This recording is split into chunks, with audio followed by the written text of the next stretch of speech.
حضرت علی المرتضیٰ رضی اللہ تعالیٰ عنہ کرم اللہ وجہہ الکریم، انہوں نے پوچھا ایک دفعہ، تمہیں پتا ہے سب سے بہادر کون ہے؟ سامنے مریدین تھے، ماننے والے تھے، محبت محبین تھے. کہا حضور آپ سے بڑھ کر اور کون زیادہ بہادر ہو سکتا ہے؟ آپ شیر خدا ہیں، آپ سب سے بہادر ہیں.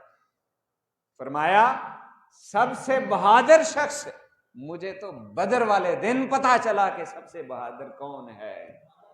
جب حضور نبی پاک صلی اللہ علیہ وآلہ وسلم کی حفاظت کی بات ہوئی، ادھر ہزاروں کی تعداد میں لشکر ہے، ادھر 313 ہیں، اور سب سے مشکل کام یہ ہے کہ حضور نبی پاک صلی اللہ علیہ وآلہ وسلم کی حفاظت، کہ آپ صلی اللہ علیہ وسلم کے قریب کوئی نہ آ سکے. جب یہ بات ہوئی کہ کون نبی پاک صلی اللہ علیہ وسلم کا پہرا دے گا، تو جو بے دھڑک آگے بڑھنے والی شخصیت تھی وہ سیدنا ابوبکر صدیق رضی اللہ تعالیٰ عنہ.